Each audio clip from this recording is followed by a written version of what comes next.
नमस्कार दोस्तों, स्वागत है आपका एक और वीडियो में। HR इन्वेस्टर देखने के लिए आपका बहुत बहुत धन्यवाद।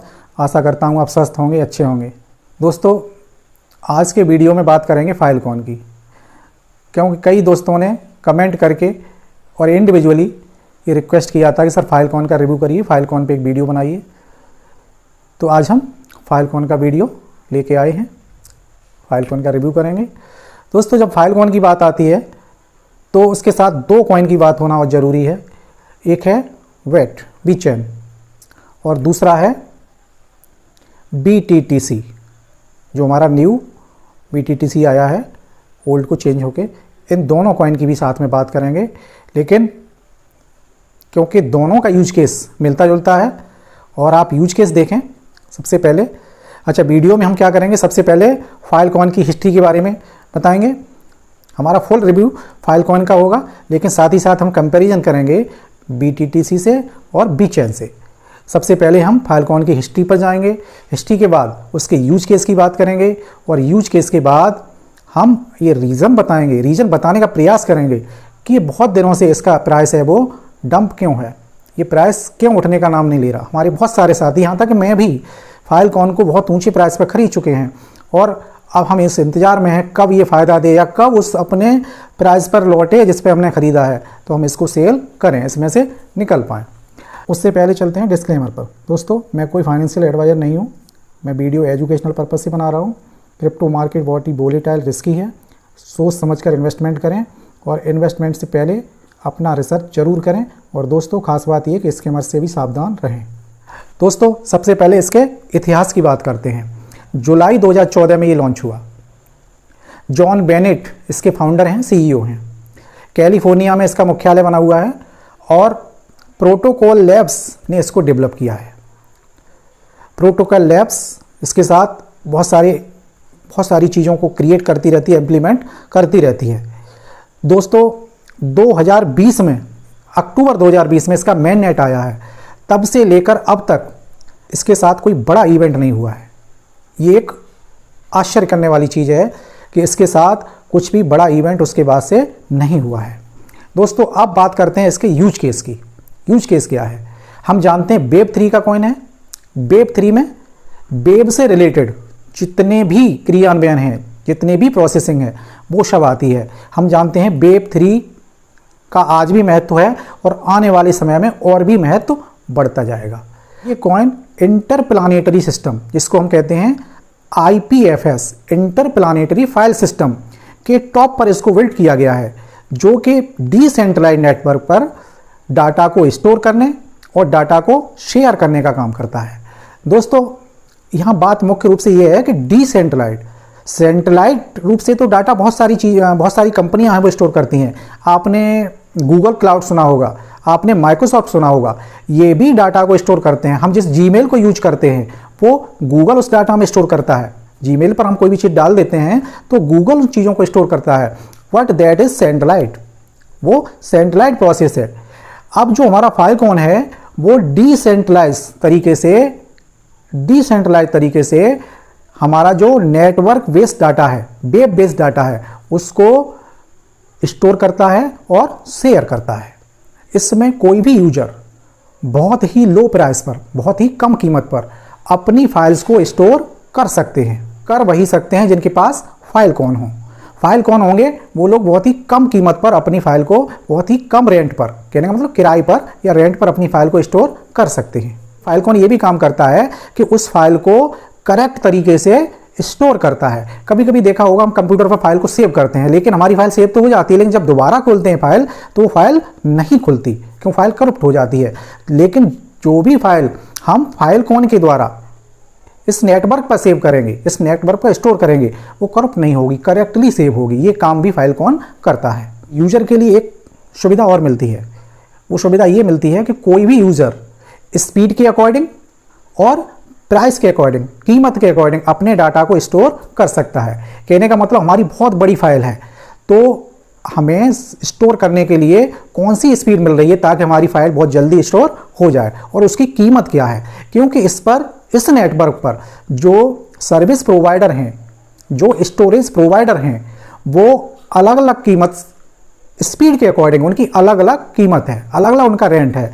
तो हम उसमें ये चूज कर सकते हैं कि हमें अपनी फाइल के लिए कितनी स्पीड चाहिए और उसके अकॉर्डिंग कीमत कितनी होनी चाहिए, उसको चूज करके हम अपनी फाइल को स्टोर कर सकते हैं। दोस्तों इसमें जो स्टोरेज प्रोवाइडर हैं उनको भी लाभ होता है। उनको क्या लाभ होता है कि जो स्टोरेज अपने रेंट पर देते हैं उनको भी फाइलकॉन की तरफ से रिवार्ड दिया जाता है और उनको उसका तो रेंट मिलता ही है। साथ ही जो लोग अपनी फाइल को स्टोर करते हैं फाइलकॉन की तरफ से उनको भी रिवार्ड दिया जाता है फाइलकॉन के रूप में। ध्यान ये रखना है कि स्टोर वही कर सकता है जिनके पास फाइलकॉन हो। जब हम अपनी फाइल को सेव करते हैं या कोई भी व्यक्ति अपनी फाइल को सेव करता है तो वो पूरा डाटा एनक्रिप्टेड हो जाता है और मल्टीपल लोकेशंस पर उसको कवर किया जा सकता है, मल्टीपल लोकेशंस पर उसको रिकवर किया जा सकता है, देखा जा सकता है और प्राप्त किया जा सकता है। साथ ही साथ फाइलकॉन जो blockchain based digital payment system है उसको भी इजी बनाता है और ऑपरेटिव बनाता है। ये काम भी फाइलकॉन करता है। दोस्तों ये सारे काम वेब 3 के हैं। वेब 3 से जो जो कॉइन बिलोंग करते हैं या जो जो काम वेब 3 के हैं वो फाइलकॉन का है। ये जो इस पर डाटा एनक्रिप्ट हो जाता है इससे हमारा डाटा 100% श्योर हो जाता है, 100% सिक्योर हो जाता है। और दोस्तों फाइलकॉन के नेटवर्क पर हम डिजिटल पेमेंट भी कर सकते हैं। यूएसटीसी आपने सुना होगा, जो स्टेबल कॉइन है वो डिजिटल पेमेंट के लिए फाइलकॉन का सपोर्ट करता है। तो दोस्तों ये सब थे वेब 3 से रिलेटेड इसके यूज केस बहुत अच्छा है। 296 मिलियन इसकी टोटल सप्लाई है।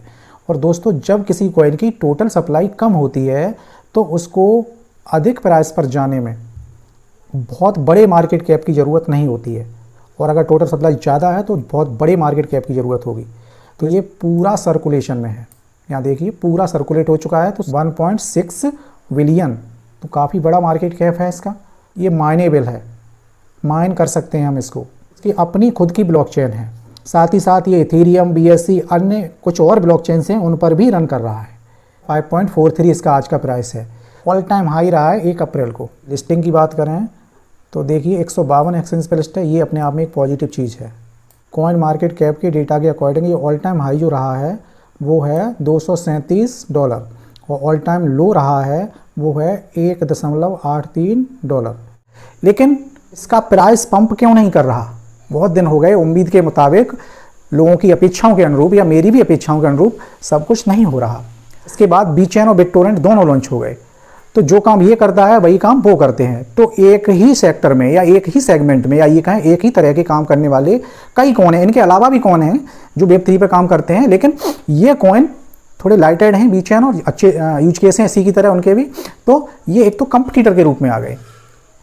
दूसरा दोस्तों, अगर कॉइन की दुनिया से बाहर निकलें तो कुछ अन्य भी कंपनियां हैं जो इसी के जैसा काम कर रही हैं और डेटा को बहुत इजीली, सरलता से और बहुत सुलभता से और सस्ते में प्रोवाइड करा रही हैं, वो भी स्टोरेज दे रही हैं।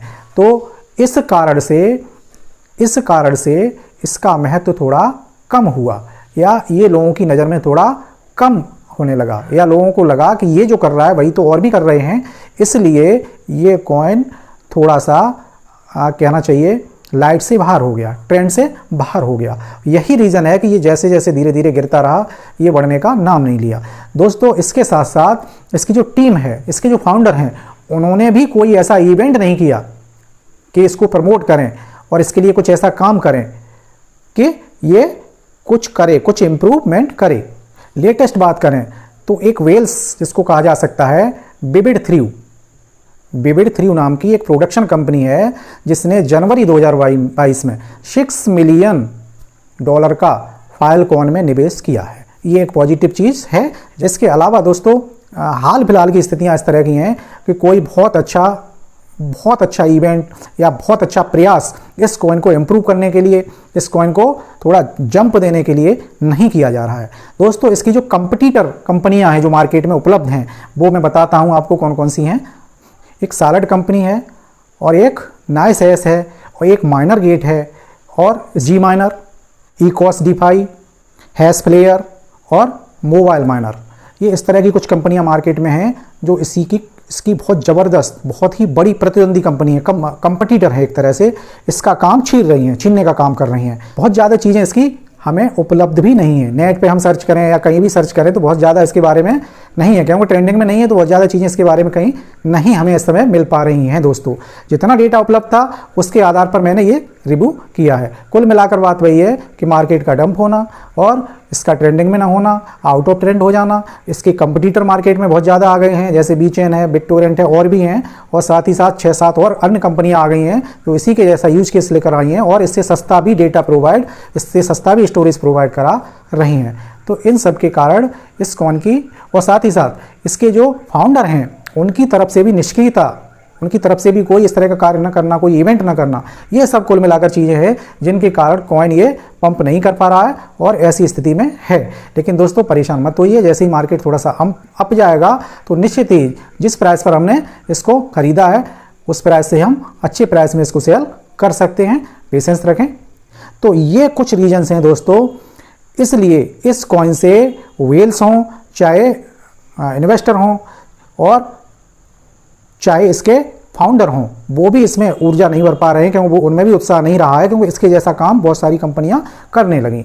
तो ये सब रीजन है दोस्तों कि ये कॉइन पंप नहीं कर पा रहा है। दोस्तों वीडियो पसंद आया होगा, चैनल को लाइक करें, सब्सक्राइब करें। अगले वीडियो तक के लिए इजाज़त दीजिए। नमस्कार।